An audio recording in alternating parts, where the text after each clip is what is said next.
क्या आपको ट्रेड लेने के बाद फियर ऑफ लॉस यानी नुकसान का डर सताता है? क्या आप इस फियर ऑफ लॉस से ओवरकम करने में इंटरेस्टेड हो? अगर दोनों में से किसी भी सवाल का जवाब हाँ है तो यह वीडियो दोस्तों आपकी बहुत मदद कर सकता है। सर्वप्रथम इस वीडियो को देखने का निर्णय लेने के लिए आपका बहुत बहुत धन्यवाद। इस वीडियो में हम ये जानेंगे कि एक्चुअल फियर ऑफ लॉस जो है, नुकसान का डर होता क्या है। फिर उसके बाद मैं आपको 5 ऐसी टेक्निक बताऊंगा जिसका इस्तेमाल मैं करता हूं, जिससे आप फियर ऑफ लॉस को कंट्रोल कर सकते हैं। तो आइए सबसे पहले जानते हैं कि ये डर होता क्या है। देखिए, ये तो वही बात हो गई ना कि आप कहते हैं कि मैं गाड़ी चलाऊंगा लेकिन मुझे एक्सीडेंट के डर से मुक्ति चाहिए। क्या ऐसा संभव है? बिल्कुल नहीं। जब हम नई नई गाड़ी सीखते हैं तो रोज हमें ये डर सताता है कि कहीं एक्सीडेंट हो गया। लेकिन जब आपको गाड़ी चलाते हुए बहुत सारे महीने हो गए, बहुत सारे साल हो गए हैं, अभी आपको ये डर बिल्कुल नहीं सताता है कि मैं गाड़ी चलाऊंगा तो एक्सीडेंट भी हो सकता है। इनफैक्ट आपको अभी ये ख्याल भी नहीं आता है। आप तो बिंदास बोल देते हो कि अभी निकल रहा हूँ, 1 घंटे में फलानी जगह पे पहुंचूंगा। तो इस उदाहरण से हमने ये सीखा कि गाड़ी चलाने से पहले हमने मेंटली और फिजिकली कुछ तैयारियां की। जैसे मेंटली हमने क्या तैयारियां की है? हमने नियमों को अच्छे से समझ के लिया है और फिजिकली हमने उन नियमों को इम्प्लीमेंट किया है। जैसे रेड लाइट पर गाड़ी को रोकना, स्पीड लिमिट में गाड़ी को चलाना, चौराहे पर हॉर्न बजाना, कार चला रहे हैं तो सीट बेल्ट लगाना, बाइक चला रहे हैं तो हेलमेट लगाना, इत्यादि इत्यादि। फिर आपने किसी पेशेवर से गाड़ी चलाना सीखा, उसने आपका हाथ पकड़ के साथ में बिठा के आपको प्रैक्टिस करवा के प्रशिक्षित किया, और प्रशिक्षित करने के बाद आपको फिर अकेले गाड़ी चलाने के लिए उसने प्रोत्साहित भी किया। और जब उसने देखा कि अभी आप अकेले गाड़ी चला सकते हो, फिर वो आपको आरटीओ के पास लेके गया। आरटीओ ने ये चेक किया और चेक करने के बाद आपको अनुमति दी कि अभी आप रोड पर गाड़ी को चला सकते हो, क्योंकि आपने नियमों का पालन करना सीख लिया है। अब जब इतना समय हो गया है और आपकी इतनी सारी प्रैक्टिस हो गई है, तो इस प्रैक्टिस के बाद अभी आप कहते हो ना कि अभी निकल रहा हूँ, 1 घंटे में फलानी जगह पे पहुंचूंगा। मैं उम्मीद करता हूं कि अभी आप समझ गए होंगे कि मैं क्या कहना चाहता हूं। आइए इसको आपके लिए एक्सप्लेन कर देते हैं। सबसे पहले आपको हमेशा ये बात याद रखनी है कि असफलता सफलता की प्रक्रिया का हिस्सा है। कोई भी ट्रेड आप एग्जीक्यूट करते हैं तो उसमें लॉस की संभावना बनी हुई होती है, जैसे हर गाड़ी चलाने वाले को एक्सीडेंट की बनी हुई होती है। आप इसे 100% एलिमिनेट नहीं कर सकते। आइए फिर जानते हैं टेक्निक नंबर 1। इसे गाड़ी के उदाहरण से जोड़ते हैं। चेक कीजिए कि क्या आपके पास ट्रेड करने या इन्वेस्ट करने के लिए कोई स्ट्रैटेजी है। अगर आपके पास कोई स्ट्रैटेजी है तो क्या आपने उसके एंट्री, एग्जिट, स्टॉप लॉस जैसे जो नियम है, क्या उन नियमों को अच्छी तरह समझ लिया है? और अगर आपके पास स्ट्रैटेजी है और उसके नियमों को अच्छी तरह से समझ लिया है, तो क्या आप उन नियमों का पालन कर रहे हैं, उसको इंप्लीमेंट कर रहे हैं? या फिर कहीं ऐसा तो नहीं है कि बिना गाड़ी को सीखे ही आप गाड़ी चलाने के लिए बैठ गए हैं? दोस्तों, आपने ये भी देखा होगा कि दुनिया में कई सारे लोग यातायात के नियमों का उल्लंघन भी करते हैं। Violation of traffic rules. ठीक उसी प्रकार कई सारे ट्रेडर्स भी ट्रेडिंग करते समय उनकी स्ट्रैटेजी और उसके नियमों का उल्लंघन करते हैं। तो इसका नतीजा क्या होता है? रोड पर एक्सीडेंट की संभावना बढ़ जाती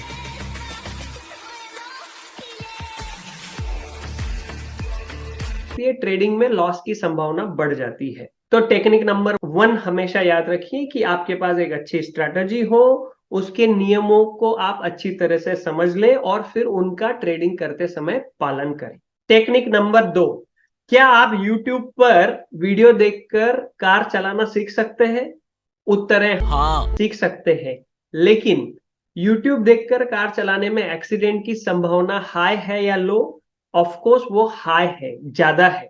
तो हम क्या करते हैं? हम ड्राइविंग क्लास लगाते हैं, किसी अच्छे कोच, किसी अच्छे मेंटोर से हम पहले उसको सीखते हैं, वो हमें प्रशिक्षित करता है। उसके बाद फिर हम अकेले गाड़ी चलाते हैं। क्रिकेट में कोच होता है, हॉकी में कोच होता है, फुटबॉल का कोच होता है, बिजनेस का कोच होता है, योगा का कोच होता है, जिम का कोच होता है। तो फिर ट्रेडिंग के लिए कोच हायर क्यों नहीं करते आप? देखिए, क्या मैं आपसे ऐसा कह रहा हूं कि आप YouTube के वीडियो देखकर ट्रेडिंग नहीं सीख सकते? बिल्कुल सीख सकते हैं। इनफैक्ट अभी ये जो वीडियो है ये आप YouTube पे ही तो देख रहे हैं, लेकिन वीडियो में आपको क्या किया जा रहा है? जागरूक किया जा रहा है, आपको अलर्ट किया जा रहा है, सतर्क किया जा रहा है। अगर आप ट्रेडिंग करते हैं तो आप अगर आपका ब्रोकिंग प्लेटफॉर्म खोलेंगे तो उसमें लिख कर आता है कि 10 में से 9 ट्रेडर्स फ्यूचर एंड ऑप्शन में पैसा गंवा देते हैं। तो 90% लोग जो है पैसा गंवा देते हैं। हम नहीं चाहते कि आप पैसा गंवाएं, तो किसी कोच को जरूर हायर कीजिए। अगर आपको ये वीडियो वैल्यूएबल लग रहा है तो आप नीचे दी गई लिंक पर जाकर के हमारे आने वाले वेबिनार में भी पधार सकते हैं और हमारी कम्युनिटी के साथ मिलकर के आपकी लर्निंग जर्नी को आगे भी बढ़ा सकते हैं। कहीं से भी हायर कीजिए, पर आपके पास कोच होना चाहिए। टेक्निक नंबर 2, आपके पास एक अच्छा कोच होना चाहिए। आइए जानते हैं technique number 3। Back test the strategy, forward test the strategy, start small, learn from mistakes and move ahead. इसका मतलब क्या है दोस्तों? देखिए, स्टॉक मार्केट में जब तक के हमने ऐसा देखा है कि जब तक के आपकी स्किन अंदर नहीं है, थोड़ा पैसा आप लगा नहीं देते हैं, तब तक के ना बैक टेस्ट और फॉरवर्ड टेस्ट को सीरियसली नहीं लेते हैं। काफी सारे ऐसे ट्रेडर्स हैं। बैक टेस्टिंग का मतलब ये है, जो स्ट्रैटेजी आपने सीखी है उसका पास्ट में आप परफॉर्मेंस जाके चेक करते हैं। फॉरवर्ड टेस्टिंग का मतलब ये होता है कि अभी वो बैक टेस्टिंग के आधार पर आप लाइव मार्केट में एंट्री लेते हैं, लेकिन ये एंट्री पैसे के साथ नहीं लेते, पेपर पे लेते हैं।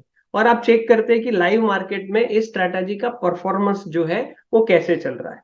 अब चूंकि देखिए, फॉरवर्ड टेस्टिंग में आपको प्रॉफिट भी नहीं होगा, और अगर नुकसान होता है, स्टॉप लॉस ट्रिगर होता है, तो नुकसान भी आपकी जेब से नहीं जाएगा। ना ही प्रॉफिट जेब में आएगा, ना ही नुकसान जेब से जाएगा। तो ऐसे में ट्रेडर्स ऐसा सोचते हैं कि क्यों समय को बर्बाद करना, क्यों समय को वेस्ट करना। अगर आपको फियर ऑफ लॉस पर कंट्रोल चाहिए तो जरूर बैक टेस्टिंग कीजिए, फॉरवर्ड टेस्टिंग कीजिए, उसमें आपका समय, आपके एफर्ट्स को निवेश कीजिए। दोस्तों, ये बहुत अच्छा निवेश है।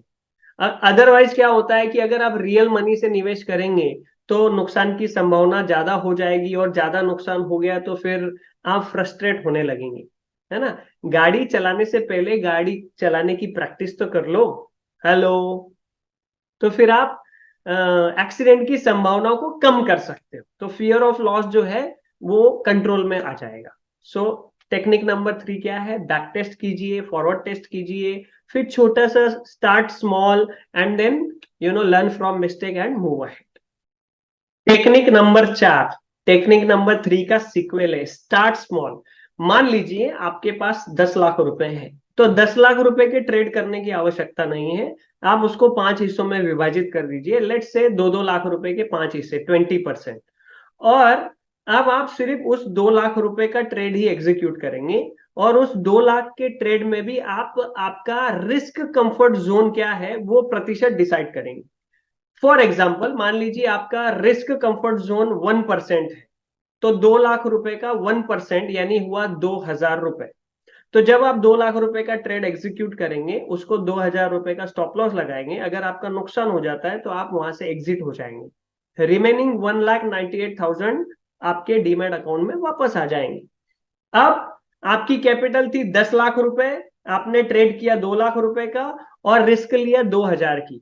तो 10 लाख रुपए के ऊपर 2,000 रुपए की आपने रिस्क ली, वो बहुत ही छोटी रिस्क है, जो कि आपका रिस्क कंफर्ट जोन है। जब आप इस तरीके से ट्रेड करना शुरू करेंगे तो धीरे धीरे क्या होगा, आपका परफॉर्मेंस बढ़ता जाएगा, और आपकी कैपिटल वाइप्ड आउट नहीं होगी, तो अगला जो ट्रेड है वो आपका प्रभावित नहीं होगा। याद रखिए, बड़ा जो नुकसान होता है वो ना सिर्फ आपकी भावनाएं चेंज करता है, बल्कि आपके अगले ट्रेड को भी प्रभावित करता है। ना सिर्फ आपके अगले ट्रेड को प्रभावित करता है, वो आपके जीवन के अलग अलग निर्णयों को भी प्रभावित करता है। आपकी प्रोडक्टिविटी और कॉन्फिडेंस जो है उसको नीचे लेके जाने में बहुत बड़ा रोल अदा करता है। और एक बार अगर आपका कॉन्फिडेंस और प्रोडक्टिविटी नीचे चली गई तो फिर से आपको उसको बिल्ड करने में बहुत सारा समय और ऊर्जा और एफर्ट्स का निवेश करना पड़ता है। दोस्तों, मैं ऐसे कई लोगों को जानता हूं जिन्होंने बड़ा नुकसान कर लिया, और जिनके साथ ऐसा हुआ है उनके दिल में, उनके दिमाग में फियर ऑफ लॉस घर कर गया है, और अभी वो उससे उभर ही नहीं पा रहे हैं। बहुत ताकत, बहुत समय का निवेश उन्हें करना पड़ रहा है। अगर आप जानते हैं कि मैंने एक स्ट्रैटेजी सीखी है, नियम समझे हैं, बैक टेस्ट किया है, फॉरवर्ड टेस्ट किया, अभी मैं छोटी सी स्टार्ट करने वाला हूँ, और छोटी सी स्टार्ट से आपने आपकी रिस्क कंफर्ट जोन का स्टॉप लॉस भी लगा दिया है, तो एक बार ट्रेड ले लिया, स्टॉप लॉस लगा दिया, आप अपने काम पे चले जाओ, स्क्रीन के सामने बैठने की भी आवश्यकता नहीं है। वैसे भी अपनी स्क्रीन पे के सामने बैठने से मार्केट थोड़ी चलती है ना। तो आप आपका खुद का एक बहुत ही अच्छा कंट्रोल वहां पर रख सकते हैं। टेक्निक नंबर 5, इसके बावजूद भी अगर आपके अंदर फियर ऑफ लॉस जो है वो बरकरार रहता है, तो आपको ये मानने में हरकत नहीं होनी चाहिए कि अभी आपको आपके माइंडसेट पे बहुत सारा काम करने की आवश्यकता है दोस्तों। तो टेक्निक नंबर 5 क्या है? माइंडफुलनेस और इमोशन कंट्रोल की प्रैक्टिस कीजिए। तो इसके बहुत अलग अलग तरीके हैं, जैसे फॉर एग्जाम्पल अभी आपके शूज या चप्पल है, सॉक्स है, वो निकाल दीजिए और जमीन पे आपके पैर पूरे टच कीजिए। कोशिश कीजिए कि हर हिस्सा पैर का टच हो सके, और जमीन का टच महसूस कीजिए, अभी कीजिए, फील कीजिए उस जमीन के टच को, और लंबी सांस लीजिए और सांस को छोड़िए। तो इससे आपको थोड़ा सा कंट्रोल होने में मदद मिलेगी। उसके बाद कई सारे लोग जो है प्राणायाम करते हैं, उससे मदद मिलती है। कई सारे ट्रेडर्स मेडिटेशन करते हैं, उससे आपको मदद मिलती है। सुबह जिम में जाइए, पसीना बहाइए, या तेज वॉकिंग कीजिए, या एक्सरसाइज घर पे कर सकते हैं, सूर्य नमस्कार कर सकते हैं। तो पसीना बहाने से, वर्कआउट करने से आपकी शारीरिक ऊर्जा बरकरार रहती है, ब्लड सर्कुलेशन अच्छा होता है, ब्रेन पर ब्लड जब अच्छे से जाता है तो निर्णय जो है वो सही निर्णय लेने में हमें मदद मिलती है। उसके बाद दोस्तों एक और आप बढ़िया काम कर सकते हैं, आप आपका ट्रेडिंग जर्नल मेंटेन कर सकते हैं। तो ट्रेडिंग जर्नल में आपने किस स्ट्रैटेजी के हिसाब से किस जगह पे किस प्राइस पर एंट्री लिया, कौन सा एसएल लगाया, उसको कैसे एग्जीक्यूट किया, तो एंट्री के समय एंट्री का कारण क्या था, एग्जिट के समय कौन सा ऐसा कारण था या कौन सी ऐसी भावना थी जिसको लेके आपने एग्जिट किया, और एंट्री के समय आपका कॉन्फिडेंस लेवल क्या था। तो मान लीजिए साल में 100 ट्रेड आपने लिए, इसका नतीजा क्या निकलेगा? मान लीजिए आपने 100 ट्रेड लिए साल में, और आपने देखा कि 100 में से 20 ट्रेड ऐसे थे जब मेरा कॉन्फिडेंस लेवल 5 था और मैंने उनको एग्जीक्यूट किया, और उस 20 में से 12 के स्टॉप लॉस ट्रिगर हो गए। तो अगले साल जब आप ट्रेड लेंगे, तो जहां पर भी कॉन्फिडेंस लेवल 5 है, आप वो ट्रेड एग्जीक्यूट ही नहीं करेंगे। तो आपका जो प्रदर्शन है बेहतर होता जाएगा, और आपका जो फियर ऑफ लॉस है वो कंट्रोल में आता चला जाएगा। सो इन समरी दोस्तों, फियर ऑफ लॉस को कंट्रोल करने के लिए टेक्निक नंबर 1 कि आपके पास एक अच्छी स्ट्रैटेजी हो, उसके नियमों को आप समझ लें। टेक्निक नंबर 2, एक अच्छा कोच हायर कीजिए। हर प्रोफेशनल के पास एक अच्छा कोच होता है। टेक्निक नंबर 3, स्ट्रैटेजी का बैक टेस्ट कीजिए, फॉरवर्ड टेस्ट कीजिए। Technique number 4, start small, okay, learn from mistakes and move ahead. और टेक्निक नंबर 5, इसके बाद भी फियर ऑफ लॉस रहता है तो माइंडफुलनेस और इमोशन कंट्रोल की प्रैक्टिस कीजिए। ये एक दिन में होने वाला काम नहीं है, लगातार करने वाली प्रोसेस है। और दोस्तों मैं ये भी जानता हूं कि ये काम इतने आसान नहीं है, क्योंकि अगर आसान होते तो हर कोई इसको कर लेता, है ना। ये काम इतने आसान नहीं है, इसीलिए बहुत कम लोग सक्सेसफुल है। और एक और बात जान लीजिए कि ये किसी साधारण ट्रेडर या साधारण व्यक्ति के करने की बस की बात नहीं है। लेकिन अगर आप इस वीडियो को अभी देख रहे हैं, इसका मतलब है कि ये आपके बस की बात है, और मुझे आपके ऊपर पूरा विश्वास है, पूरा भरोसा है कि आप ऐसा करके दिखाएंगे। दोस्तों चाहे आप इस वीडियो को किसी के साथ शेयर कीजिए या मत कीजिए, इसको लाइक कीजिए या मत कीजिए, कमेंट कीजिए या मत कीजिए, लेकिन अगर आप इन टेक्निक का इस्तेमाल अपनी ट्रेडिंग में करने लग जाते हैं और आपके फियर ऑफ लॉस को कंट्रोल करने लग जाते हैं, तो मैं समझता हूं कि इस वीडियो को बनाना वर्थ है। और पुनश्च आपका इस वीडियो को देखने के लिए बहुत बहुत धन्यवाद। नीचे दी गई लिंक से आप हमारी वेबिनार में पधार सकते हैं। Thank you.